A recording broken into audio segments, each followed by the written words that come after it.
Welcome, everybody. I am John Haig. I'm the co-director of the Mossavar-Rahmani Center for Business and Government.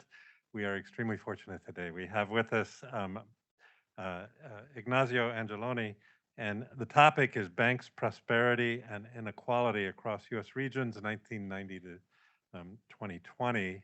A kind of very hot topic these days. Just a little bit of background about Ignazio. He's a research fellow here at the Mossavar-Rahmani Center for Business and Government. He's also a senior policy fellow at the Leibniz Institute for Financial Research at Goethe University in Frankfurt. Prior to that, he's had an extensive experience with various global financial institutions, global governance institutions. In particular, he was on the supervisory board for the European Central Bank, the ECB, and he was head of the Financial Stability and Macroprudential Policy Department at the ECB. He was also, prior to that, at Italy's Finance Ministry, Ministry of Finance, at the Bank of Italy, and at the International Monetary Fund, the IMF. So an incredibly extensive background and brings just a wealth of knowledge and experience in these areas. He has his undergraduate degree from, and I may pronounce this wrong, and you can correct me, Ignazio, Bocconi, and a PhD in economics from the University of Pennsylvania. And obviously, he has published extensively in these areas, and we are extremely fortunate to have him here today. So it is all yours, Ignazio. Many thanks, John, for your kind introduction. Let me say, first of all, I am very grateful to the school, to the center, and to John particularly for hosting me in the last couple of years. I have found this environment very, very stimulating and very important also to be exposed to different areas, different from the ones you're working on. And I certainly would not have done this research, which got me more and more interested, had it not been for the hospitality of the Kennedy School. So I'm very grateful. So we're going to talk about banks, prosperity, and inequality across US regions, and I emphasize regions, in the last 3 decades. And let me say, and how they interact with one another, how banks affect and may help mitigate problems of low prosperity and inequality across those regions. Let me say I'm also speaking on behalf of my co-author. Johannes is a PhD student at Goethe. He's going to be in the job market this year. And Chantavit used to be a student at the Kennedy School. I met him here during my first year. And he's now he got his degree here, and now he's doing his PhD in economics at Oxford. So I started being interested in this subject after reading this paper, Austin, Glaser, and Summers. This is a Brookings 2018 paper titled Jobs for the Heartland, Place-Based Policies in 21st Century America. In this paper, which I recommend to everybody interested in inequality issues, in this paper, they do basically 2 things. They document very extensively the growing divergence in economic and social conditions across regions of the US. And based on that, they argue in favor of space-based policies to remedy problems of divergence and inequality across regions. Space-based policy meaning an unemployment subsidies based on location, job counseling, education, etc. This is not so much in the US tradition. In the US tradition of social policies is more policies based on people, not policies based on location. There's a difference between the 2 things. In Europe, it's much more common. Europe has a regional policy. And so many of the social policies are based on countries and regions within countries. That's not the case so far in the US. One thing I found striking in this paper, which is very complete in many respects, is they do not consider financial factors as a potential element affecting conditions, economic and social conditions in local communities. And yet financial factors can be very important. There's a long literature, there are actually many strands of literature which show how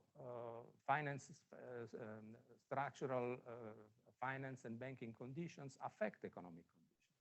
There's a finance and growth literature which is very large, according to which financial development increases growth and also reduces poverty and inequality. People like Levine, Thorsten Beck, etc. There is also a banking literature which argues that smaller banks are very good at that because they can establish lending relationships, personal relationships with the clients, which help promote stable and sustainable growth. They basically protect their clients from shocks and from cycles. They pursue a longer term vision, objectives, and in that way, they promote more stable and more sustainable growth. And there is also part of that literature that says that banks that have a stronger balance sheets can perform this function better. Stronger balance sheet means more capital, more liquidity, cleaner asset side, more profitability, etc. So basically, the question that we try to address is, do banking structures and conditions across US regions affect economic conditions, employment, poverty, inequality, etc., at a very tiny regional level in the US? And we have a specific focus, of course, on labor and income performance, because remember, jobs for the heartland. We do not consider market finance, but only banks. The reason being that for those areas, of course, bank intermediation is more important than financial markets. We pay a good deal of attention to the direction of causality because, of course, it can go both ways. You know, economic conditions affect banks, and banks affect economic conditions. One has to be careful at the direction of causality between the two. And we have a special focus on community banks, which are the banks in the US, the small banks in the US, which are in particular focused on the local communities. All right, our finding, just to anticipate, in a nutshell, we find that profitable and safe banks, so high return on assets, high profitability, low non-performing loans, so safer assets, do improve local economic conditions significantly. So good banks are important for improving the conditions of the local economy. They also tend to mitigate cross-county inequality. Community banks do not affect local conditions significantly. That was a surprise for us because the particular scope of community banks, of course, is to help local communities. So we find that they do not affect economic conditions significantly. So the question that arises is, are they achieving their purpose or not? Now, for those who are not very familiar with the concept of community bank, so these are locally owned and locally operated institutions. They address the needs of local communities. They establish special relationships and personal relationships with the local borrowers. There's no legal definition of community banks, it's a statistical definition. In particular, the FDIC considers that the community banks has an asset volume, so the size of the balance sheet of less than $1 billion. Sometimes they consider also community banks below $10 billion. So it's a relatively flexible definition. It basically means small banks, small local banks. You can see a little bit of data here. So basically, this is how they do in terms of residential mortgages. So you see the blue line is community banks, and the rest of the system is the brown line. So they do a lot of residential lending, mortgage lending. They do quite a lot of commercial real estate business. 35% of the total lending in commercial real estate is from community banks. And it's actually growing over time.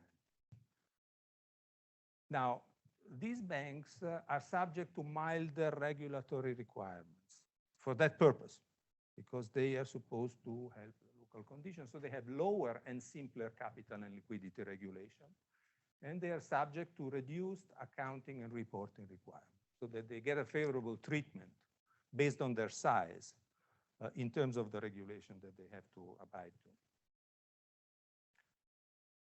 We found this picture interesting. So here you see the market share of community banks here on the right-hand side. Darker side means higher market share in these locations. And here you see the unemployment rate. So it's a clear, apparent negative relation. So where the community banks are more present, the unemployment rate is lower, right? So this means very little, because there are many other factors that enter into the play. But I mean, if one wants to have a very simple graphical representation of the role of community banks, and actually if one wanted to support legislation or political help for community banks, one could show this picture as a demonstration of the fact that the community banks are actually useful from this point of view. We will see that this picture is quite misleading. In fact, there are political agendas, both in the US and in Europe, in support of small banks, precisely for the reasons that I just explained. In the US, there has been over the decades a strong push towards regulatory relief for community banks. As I explained, they're subject to lower requirements. There is a Community Reinvestment Act, which is an important piece of legislation in the United States since the 1970s, which basically considered the local lending as an element in the supervisory review. So the more they lend locally, the better outcomes they get in the supervisory examination. And in Europe, there are, particularly in the countries where the small banks are important, like Germany, Italy, and Austria, there are also political agendas supporting the role of community banks. So that's politically an important aspect. Now, in my experience, I've come across two regulatory approaches, and I've sort of personified this through these two characters. Okay, so we have Tara and Sam. So Tara is the tough guy. She thinks that strong banks make the economy stronger. She believes, obviously, that banks are private companies, and therefore you let them work, and the market will do the rest. And so regulators should be light touch, all in all, ensure that balance sheets are transparent, and otherwise let market discipline work. So this is the tough regulator. The soft regulator thinks that banks should first and foremost support their clients. So the banks are conduits of policy, basically. They're utilities, in a sense. So they need to be regulated and directed. And regulators, in particular, should encourage lending also through softer prudential requirements. So that's a little bit, this soft approach is a little bit the rationale behind the support that community banks get. Now, if you look at these issues, geographical detail is important because, of course, we're talking about regions. And if you, for example, if you use states as your statistical basis, you're not getting the answer because there are wide differences within states in the United States. So diversity is very large. So states, the data are very easy to find for states, but it doesn't work for this type of analysis. Many people work with urban areas. There are metropolitan and micropolitan urban areas in the United States where there's plenty of data, census data in particular, but they do not cover the whole territory.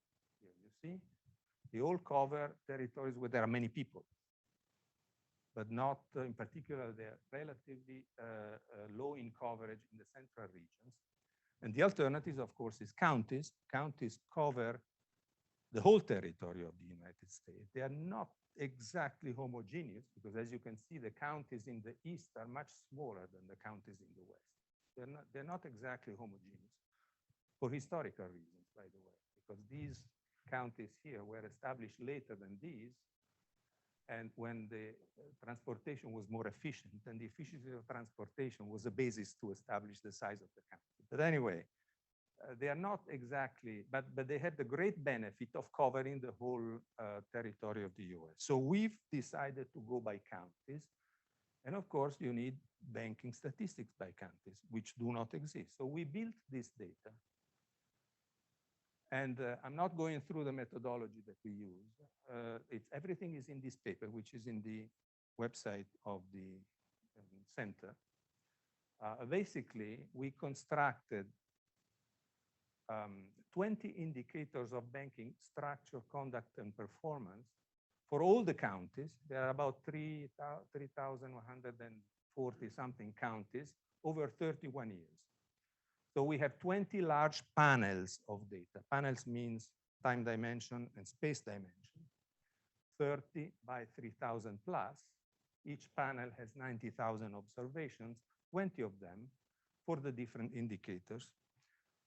What I'm going to focus on today is just 3 indicators of banking conditions. The market share of community banks that you see on the left-hand side, the return on asset as a proxy of profitability here in the center, and the NPL, the non-performing loan ratio, which is a measure of bank safety or riskiness. So we have the incidence of directed lending or social lending here on the left-hand side, the profitability or the return of banking activity, and the risk, the quality of the asset side and the risk. Everything by county.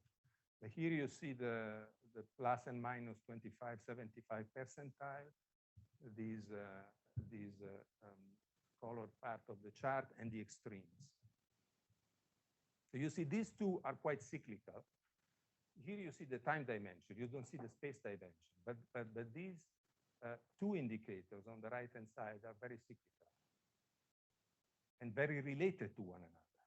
Where the risk is high, the return tends to be low, somewhat contrary to expectation. You know, economists would think that the risk and return go together. It doesn't in this particular case.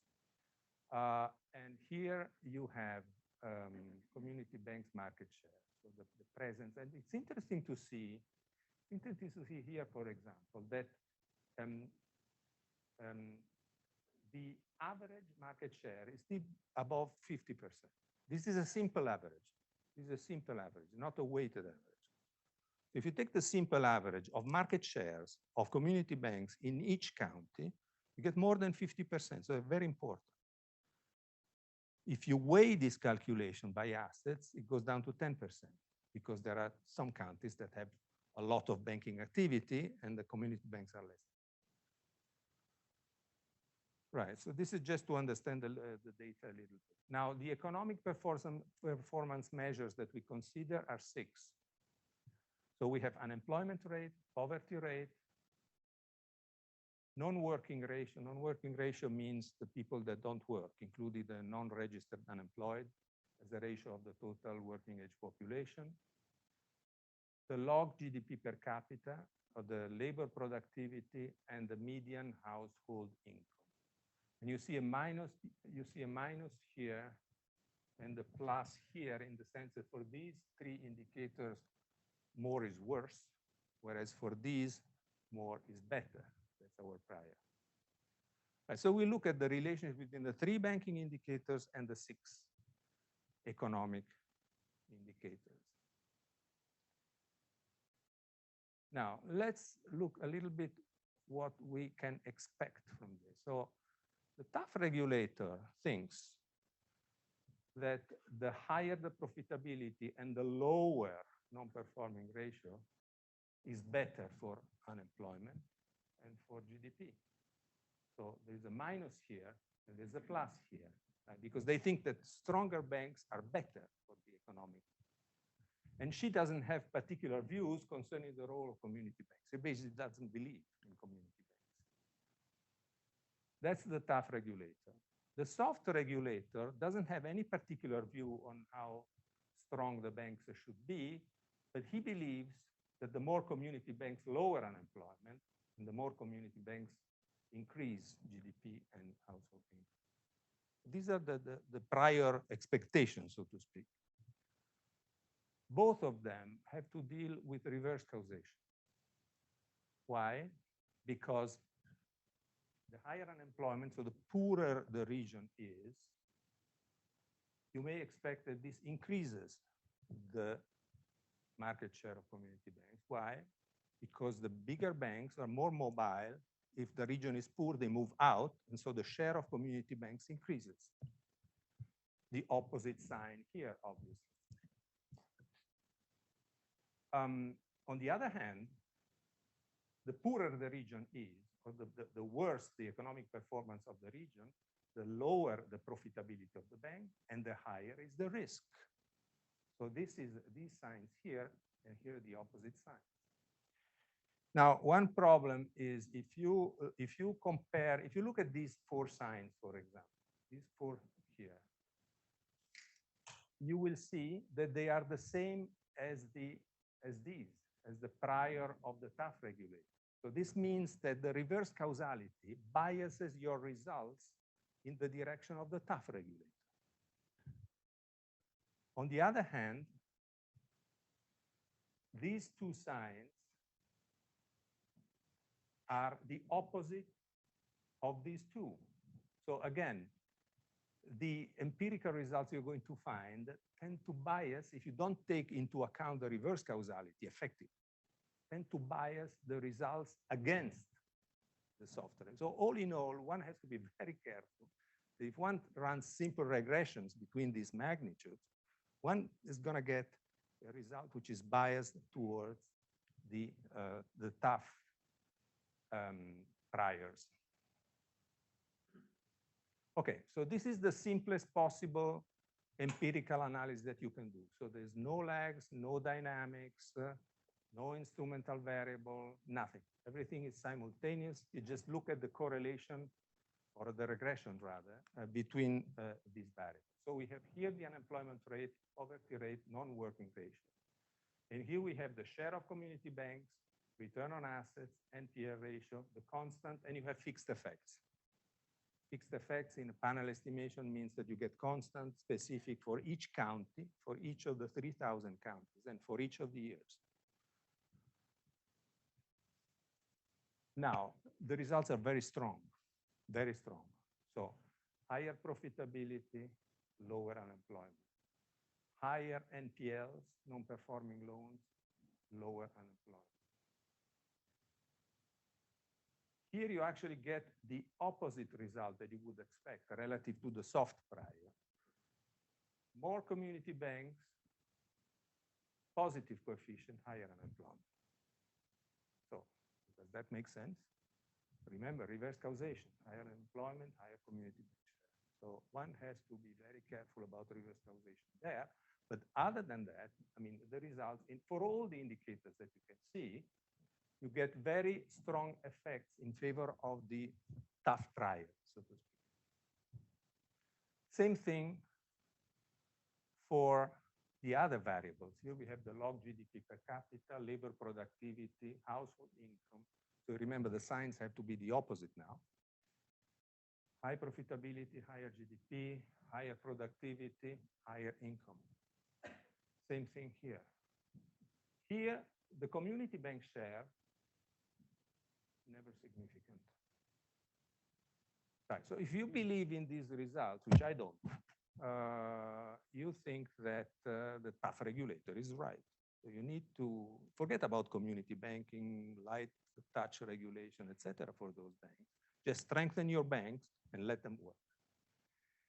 Now, of course, we don't believe because there is a reverse causality. And here we make a first attempt to take that into account. So we use instrumental variables. This is a particular methodology in panel data. It's called the Blundell-Bond estimation.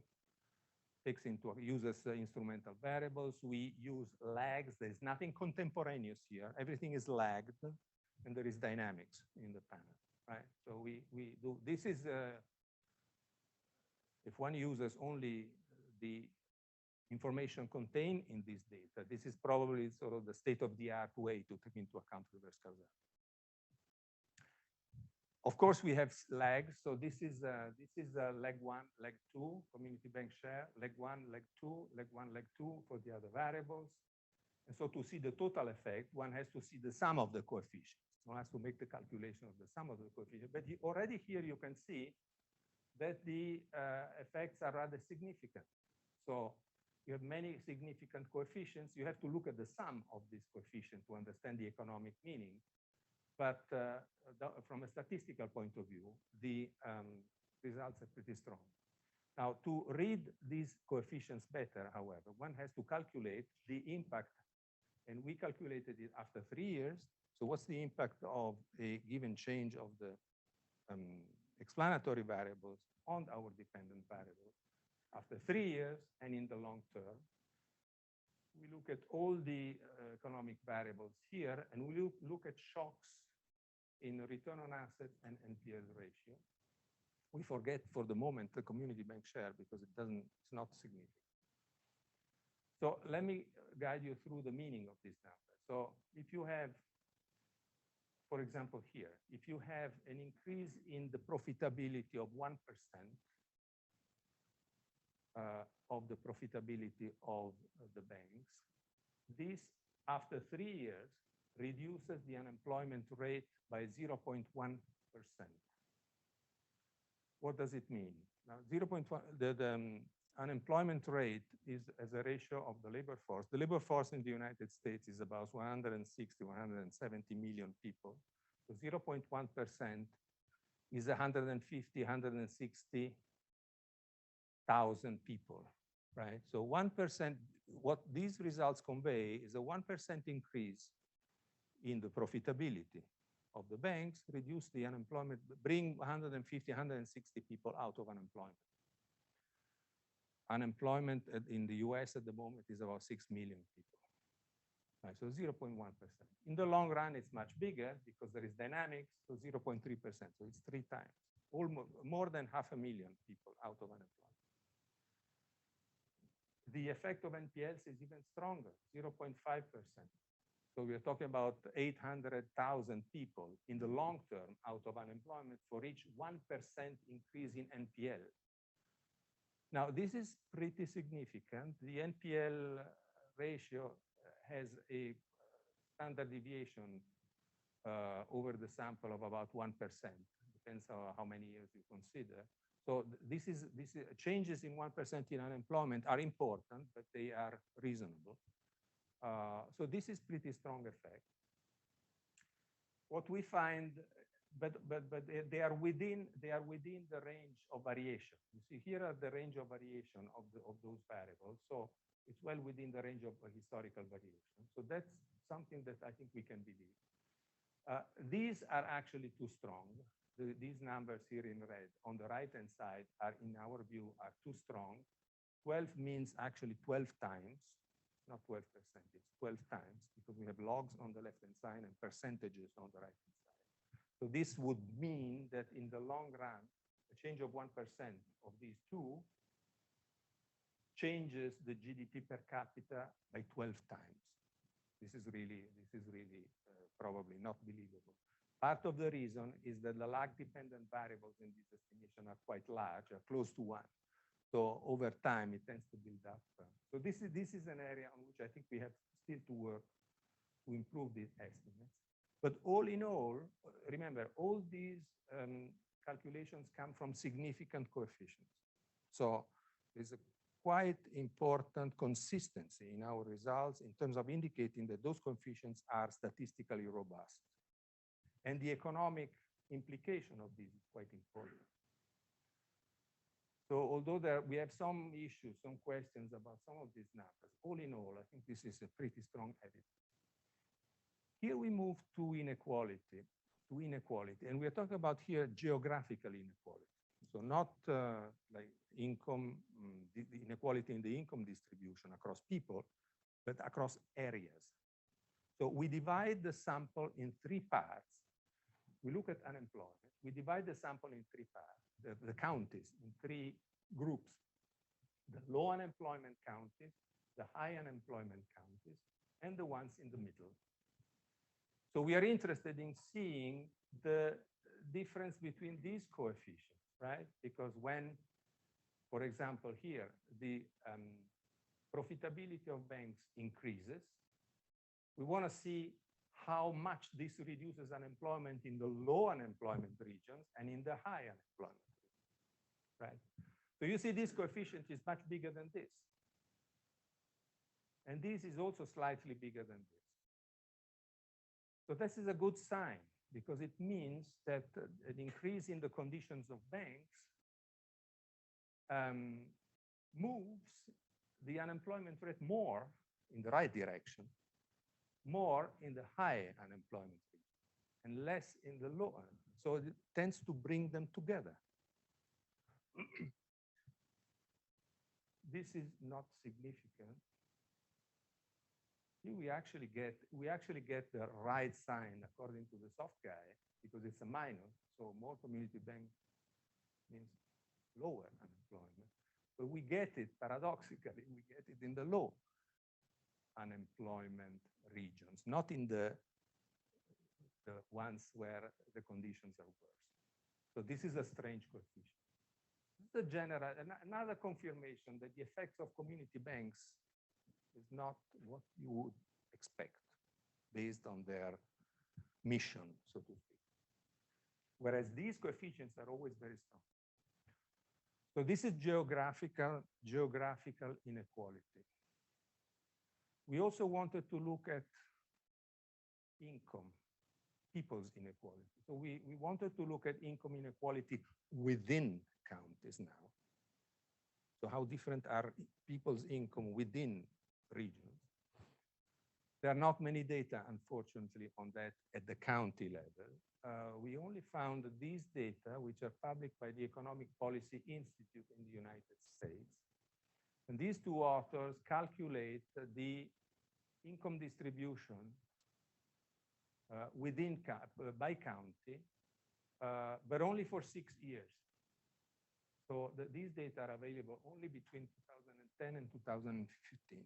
So it's a much more limited sample in the time dimension. The space dimension is the same, but in the time dimension is much smaller than the other results. So they're less reliable in the sense. This is public data. You can get it here.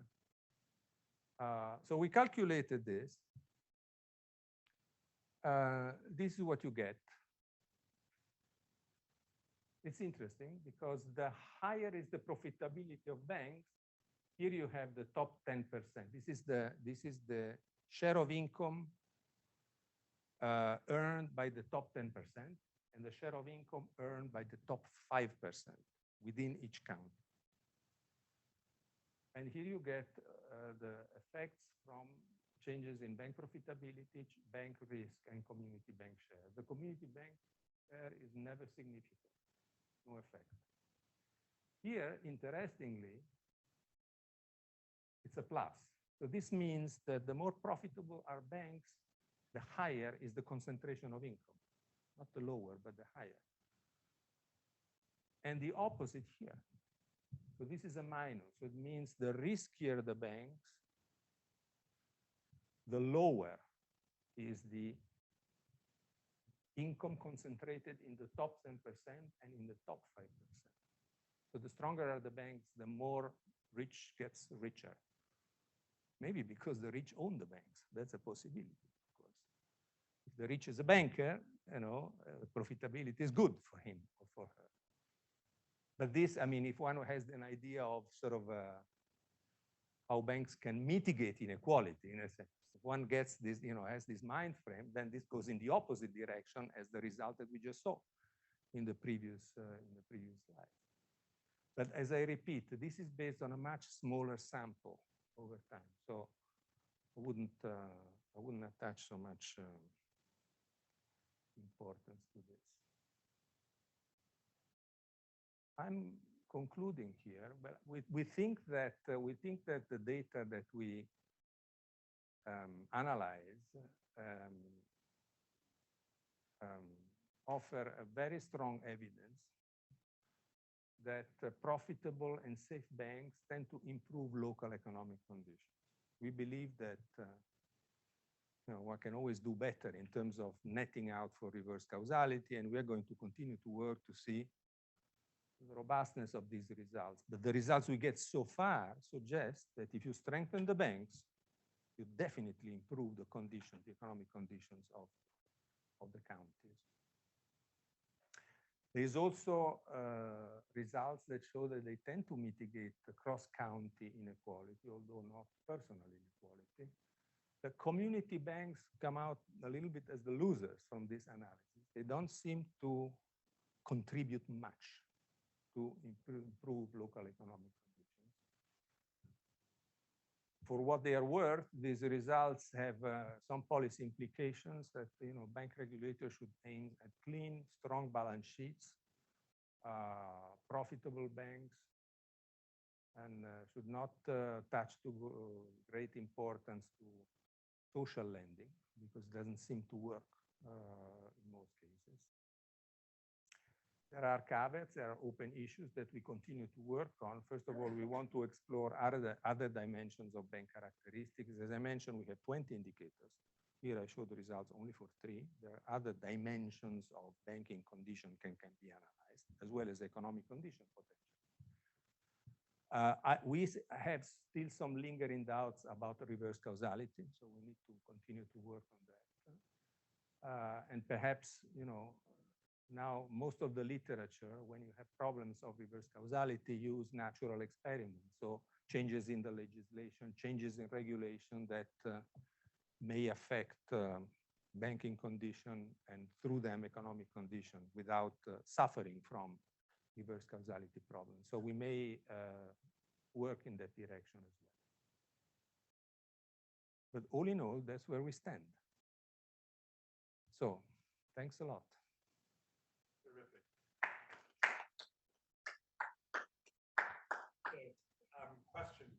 I certainly have a few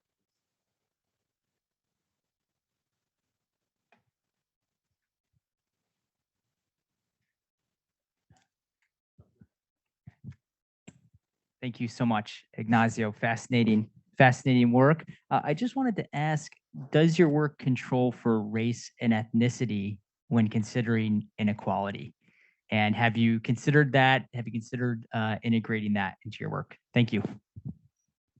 Shall I answer now, or should we? Yeah, go ahead. No, we did not. I mean, the data exists. The data exists because the FDIC has a lot of data, and also there are specific statistical sources relating to home mortgages, for example, or small business loans, where you can distinguish. The FDIC publishes this data. So this is something that we can do. We didn't want to move into race and this kind of things. I mean, we didn't want to be sort of neutral relative to this type of issue so far, for obvious reasons. Yeah, you really focused on economic inequality across counties.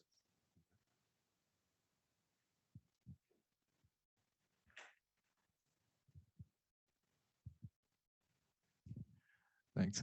So I had a question, maybe I misunderstood it, but there seems to be this conflict between stronger balance sheets and better capitalized banks being key, and at the same time, I guess what you call banks that are locally based and actually have operations in the ground and something like that. So how do you, I guess, there's the conclusion that the stronger balance sheet route is the best way and we should go down the strong regulatory path, and okay. Right. And I guess on that same way, by any chance, did you control or did you look at the nature of lending that's sitting on the balance sheet of some of these? And by that, I mean, we saw the mix of residential versus corporate lending, but I would be curious whether community banks in certain regions are maybe, say, doing more longer tenure lending and taking more risk versus in other areas, and maybe there's some links between the risk that the banks themselves are taking that explains both the NPLs and these are all interesting dimensions. We don't have these results here, but they are potentially interesting. The community banks work more on, as we've seen, quickly, in the commercial real estate, they have a big share of commercial real estate. They're increasing their share. They do home mortgages quite significantly, but to a lesser extent. And they do small business loan, credit card loans, etc. So one could, in principle, distinguish using the statistics these different channels. So I had a couple questions.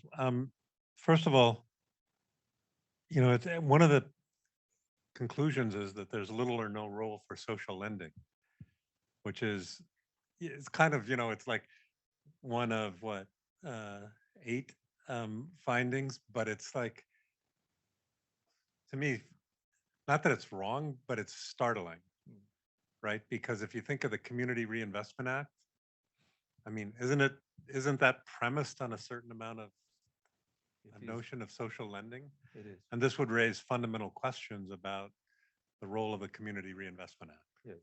for example.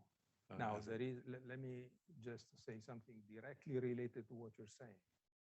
There is other evidence, not our, but other evidence that shows that the CRA increased the riskiness of loans. It increased the amounts of lending. So it did increase the propensity of banks to lend, but there's no evidence that this improved the local economic. So from this point of view, there's other evidence that echoes a little bit what we get. Yeah, I mean, the CRA is not only on community banks; it's on all banks. Right. All banks are subject to CRA regulation. But of course, it's more relevant conceptually. It's more relevant for community banks.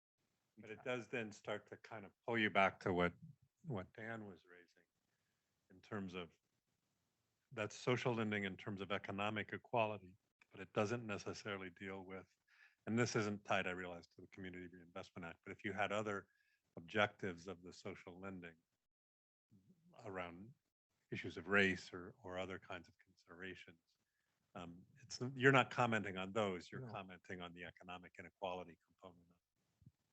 Right. So this is would be another dimension. Right. I mean, there may be rationales for social lending beyond assuring economic inequality. Right. So we look at the Or effect addressing on the economic poor and on the unemployed, regardless of other Yeah. social considerations. Yes. Yeah. And then the other question, which is that I had, was really around technology and the evolution of banking as a result of changes in technology. Mhm. And you've got all this decentralized finance. And there was a paper by a professor at NYU where she was looking at bias in lending. And she found that the fintech companies were much less biased in a kind of Dan's inequality kind of perspective across ethnicities, gender, things like that. That there was much less bias in the lending practices, and I just am curious, kind of, how does technology play into affecting kind of banks, banking structure, community banks? And I'll add one more piece to that, which is one of our graduates from many, many years ago was the chairman and CEO of Century Bank, Barry Sloan, and he just closed the sale of his bank which is kind of a community bank, and he just closed the sale of it to Eastern Bank in November, I think, last November, something like that. And he was saying that he doesn't know if there's much of a future for community banks, partially because of the evolution of technology and the scale, and you either need to be really big or you need to be high-tech, kind of DeFi, fintech kind of companies. Right. So yes, so what you see is that community banks on average are less technologically advanced than others, obviously, because you will need investment, you need size, etc. This is a concern. This is a concern of regulators, which is explicit, very explicit in publications and speeches. Regulators saying, how can we make sure that the community banks are not at a disadvantage relative to the big ones. Of course, in the back of the mind is, of course, the community banks. You need them for that particular purpose. There's been some tendency for community banks to catch up, but I mean, in terms of level, there's still a gap. Fintechs, if you consider, for example, like lending platforms, etc., they are not, in many cases, they're not banks. They're not regulated as banks. Right. So they are out of the type of analysis. But they're doing a lot of bank-like functions. Yes. Right. And that was we had Karen Mills here, who had headed the Small Business Administration in the Obama administration, and she was raising questions about, fintechs and should they be, and she's written on this, how do they fit in a banking system, and should they be regulated more like banks in some way or the other? Well, there's a different type of consideration. It depends on your views on the risk that they take and on the risk that they entail for the rest of the system. That's why banks are regulated. They're regulated because they may entail a risk for the depositor beyond the amount which is insured, which is federally insured. And they don't have the FDIC insurance. Right. And they may entail, if they are large enough, they may entail risk for the system. That's where it comes from. Now, the community banks are largely exempt from the second type of regulation because they are not large enough to entail risk for the system. If they fail, nothing happens to the system. But they are subject to regulation because of the risk on the depositor. So that's why they're subject to a lower regulation than the others, but still they're regulated. Fintechs are completely out. Right. So there is a question of, I think we are moving in the direction to regulate more extensively fintechs everywhere. The regulators are studying exactly what they do, the type of business, what risks they entail, etc., and how they could be regulated. The risk of the banks comes from two sides, from the liability side, so the depositor collection, and the lending side, which is not long-term. And the mismatch between the maturity of the fundraising and the maturity of the asset. Basic banking. Right, basic banking, which that's not the type of balance sheet structure that many fintechs have. The fintechs are more specialized. The banks do the whole business, right? They collect and they lend. So the fintechs tend to specialize on payment, on borrowers rating, etc. So they're much more specific. Yeah, well, I was just trying to get a sense of, you've got the banking system, and it's the traditional banking system. Right. And the fintech side of it is, I suspect right now, this is not my area of expertise, but the fintech side of it is a small portion of it. Right. And do we think that will grow over time? And so is there something like potentially not now, but down the road, an omitted variables kind of problem? Possible, yes. The credit union are also not included. So we consider only the FDIC insured institution. Credit unions are not insured by the FDIC. Thank you, Professor. Just a quick question around the business mix. So to what extent do you think it's the business mix that explains the very low impact on indicators such income inequality, GDP growth, productivity growth? Because it seems like the banks lend a lot in terms of mortgages and real estate, right? Do you think that's one of the explaining factors? Yes, we have. These are the indicators we have. So there are 20 indicators. The ones we consider today are only 3, 1, 2, and 3. But we have a number of indicators on business model. So, for example, the share of agricultural loans, commercial, industrial real estate, small business loans below 1 million, share of real estate, the incidence of fee income, etc. So we have all these things. We have not yet analyzed. And also, if I may ask a follow-up, I mean, there is some evidence that shows that during the last financial crisis, small banks actually performed better than large banks. What should we make of this? And obviously, if small banks tend to survive more, that might be positive, right, for communities. Right, that's a good point. Yes, in the financial crisis, the smaller banks which have a simpler balance sheet, less derivative. Now the community banks are entering into the derivative business, so we need to be a little bit concerned about that. But all in all, they are still much less exposed to financial markets. So this is an important thing. Let me mention that these data at the moment are not available publicly, but we plan to put them in the public domain, and perhaps we're now studying with Dan and John the possibility of putting this data in the website of the school. Any other questions?